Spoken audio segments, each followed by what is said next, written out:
Hey everybody, it's Moni from You First Wellness here, and we're super excited because we are in our third month for our You First Wellness movement. If you haven't checked out our videos in our mini video series, then definitely do so on our blog button on our website, www.youfirstwellness.com, or on our Facebook page or our YouTube channel. So check those out because we are here to inspire you to put your health and your wealth first now, which is super exciting. So today we are really blessed because we're going to chat with Jason Gottwell about what I call the two S's, the two biggest things that probably inhibit people on really putting their health first, and that is sleep deprivation and stress. So we're super blessed to have Jason with us. So a little bit on the skinny on Jason. He is a championship athlete. He is a husband, and he is soon, very soon, countdown's on, to be daddy. So he's going to know a little thing or two about sleep deprivation and stress. He has a passion for behavioral change and understanding its inner workings. So very interesting. He went to school for mathematics, and now in his professional career is an expert in behavioral economics. So very cool having the intricacies and the logistics and the analytics of mathematics combined with behavioral changes and the intricacies of that. So he can give really cool insight and actionable steps on how we can really change our lives. And he says that, you know what, I've done these steps myself, so he is walking the walk, so to speak, right? Talking the talk and walking the walk. So we're super excited. And what really drew me to Jason too is that he said to me, he's like everybody, I'm on this journey to the unknown, but I know that, and I have faith that I'm going to shine through it. So it's that positivity that drew us to him, and we were just, his professionalism as well, and we're just super pumped to have him with us. So further ado, I want to welcome into the conversation Jason Gottwell. I'm just going to switch our split screens, and you'll still hear me on audio, but see him. So thank you so much, Jason, again for doing this. Take two for us. Our viewers are super pumped for this. We've gotten a lot of good feedback on it, so we're so excited for you to join us. Yay! My pleasure. Thank you for having me again. Yeah.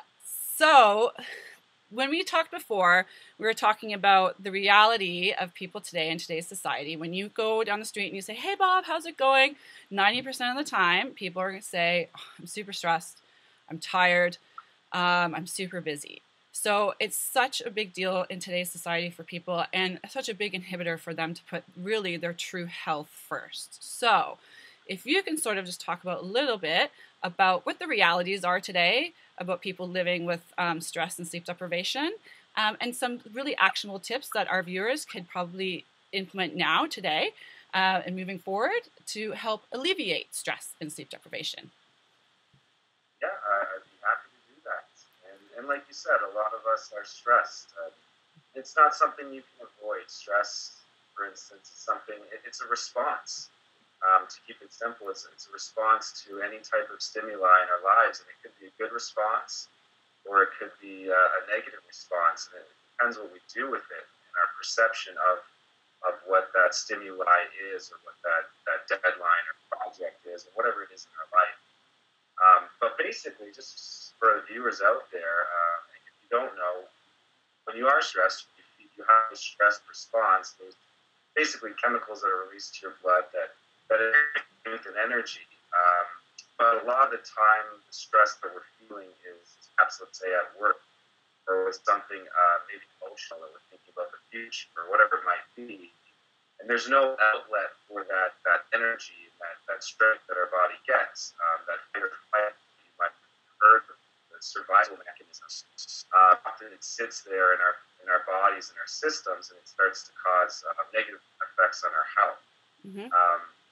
So a lot of it comes down to perception and really trying to stay in the moment and focus on the task opposed to maybe focusing so much on the result, depending what it is. Huge. But always, if the stress you're feeling or anyone's feeling seems to be overwhelming, the best thing you can do is literally, you might have heard it in sports or something before, just walk it off. Have an outlet for that energy that's in your system to release it. It might take a 4 or 5 or 10 minute walk, but you'll start to notice you just feel better. And I think everyone can attest to going for a quick jaunt, you feel a little bit better. Absolutely. That's because there's systems at work in your body to alleviate you from this chemical response that you felt. And you can refocus, you can clarify your mind and get back to whatever it was that caused that stress and start to tackle it and handle it. So I would say probably the best tact for stress is physical activity. It's really number one. In a lot of studies I've looked at, and in my experience at work with organizations around the world we work with, the number one way people reduce their stress is by increasing their physical activity levels. And again, that can be as simple as walking or going for a walk or whatever it might be. But it does have a positive effect on reducing stress. The number one cause of stress, funny enough, is sleep deprivation. People who don't get a lot of sleep. I know you're talking about sleep, and I guess I'm about to experience it as a father. Oh boy! Yes. I'm sure that I won't get as much sleep as I'm used to. So I'm trying to. The advice I get from a lot of parents out there is get as much sleep as you can now. Yep. I'm taking that advice to heart. But the number one cause for high levels of stress is generally people who don't get a lot of sleep. And again, depending on your situation, maybe you have a newborn or something like that, it might be difficult. But really, understanding the importance of sleep. About 21% of people get very poor quality of sleep. And it significantly increases their stress levels and their fatigue levels and even reduces their productivity. I was going to say productivity, and not just in work, but just in life in general, right? In running your family. Yeah. Yeah. There's a lot of things we want to get done in our lives, both at work and personal. And the more productive we can be and the more energy we can have and enjoy those things, of course, the more we'll get done. And sleep plays a major role in that. The number one, and again, this is great, to keep it simple for everyone out there looking to lower their stress and improve their quality of sleep and ability to fall asleep, the number one thing that we see that improves sleep, both falling to sleep quickly and getting deeper quality rest, is increasing physical activity levels.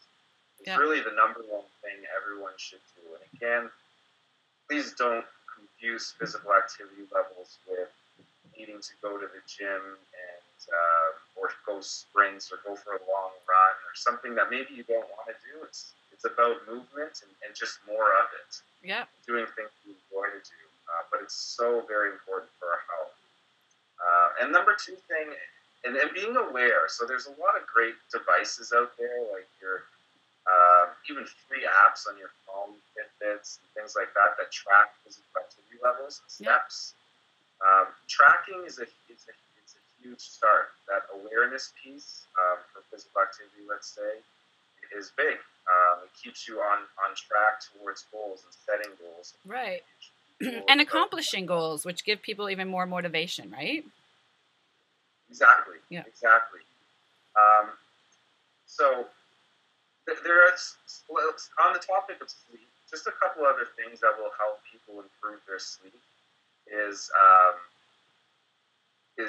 light late at night. So light from your smartphone, checking emails in bed, even in a dark room, using your phone as an alarm, that bright light hitting your eyes. Light, the body perceives as daylight, and it stops the mechanism of releasing something called melatonin into your bloodstream. That's to help you fall asleep. Blasting the bathroom lights to brush your teeth right before bed, probably one of the worst things you can do. Really?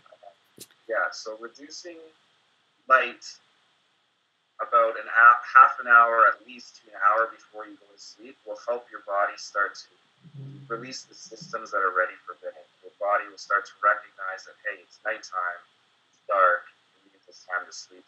So that will help.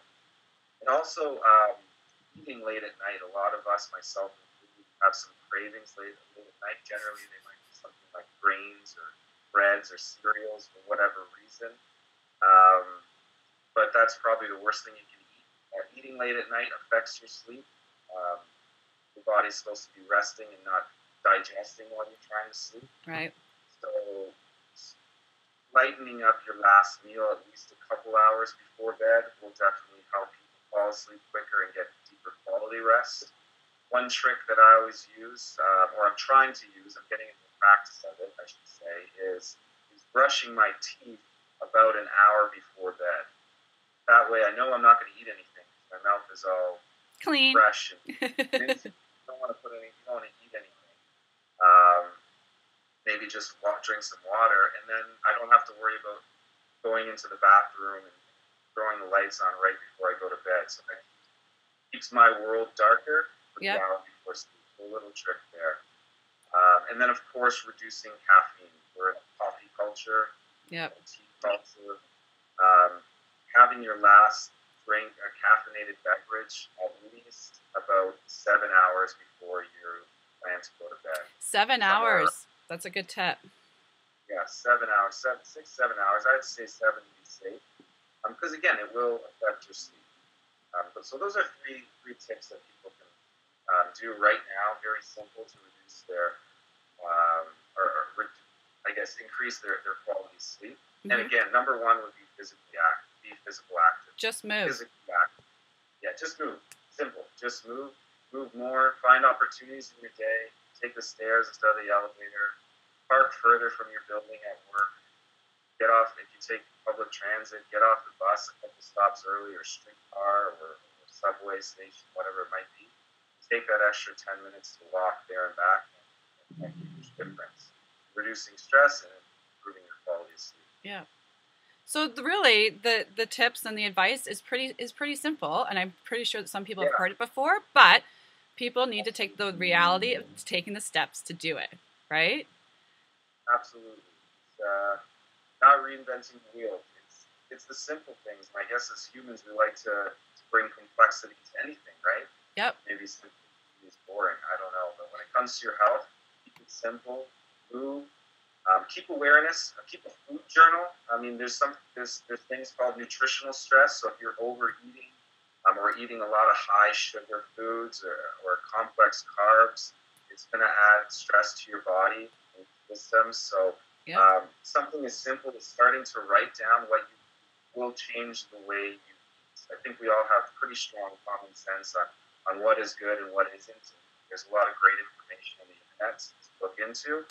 But to keep it simple, start writing down what you're eating. That's a concern for you. And generally people start to make better choices, probably simply because you don't want to have to write down a whole bucket of ice cream or something like that.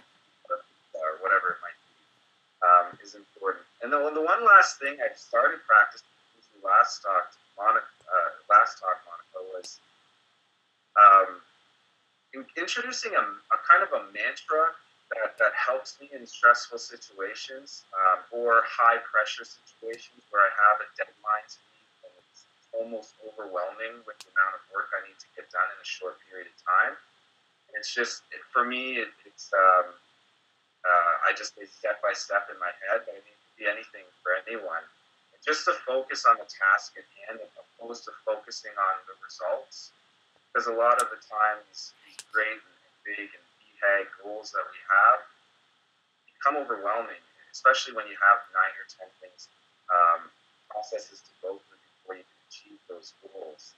And really those goals are just a result of being focused on the process. So having a mantra of some sort that you can say to yourself in stressful situations, just to keep focused on task, will alleviate that perception of stress and really help you increase your productivity. And one last thing I'll say, Moni, is stress is a serious thing, and if it becomes too overwhelming, these simple tips, they will help, but if it gets to a point where you feel like you just can't handle it, you should see a medical professional about that, both for sleep and stress. There are professionals that can give you a lot of good advice and point you in the right direction. It becomes overwhelming. So I definitely advise a medical professional if these simple steps don't start to work. Thank you so much, Jason. Your tips and insights are amazing. I think our viewers are going to take great value on their stress and sleep deprivation. And, you know, make the steps necessary to make these things better in their lives. Like you said, if it's too much, the sleep, the stress and the sleep deprivation, there is professional help, and we'll put maybe a couple links that you recommend or other professionals recommend on the bottom of this video, just to give awareness to people. So once again, from You First Wellness, we love you tons. We thank you so, so much, and have a wonderful rest of the day. You too. Thanks. Yay.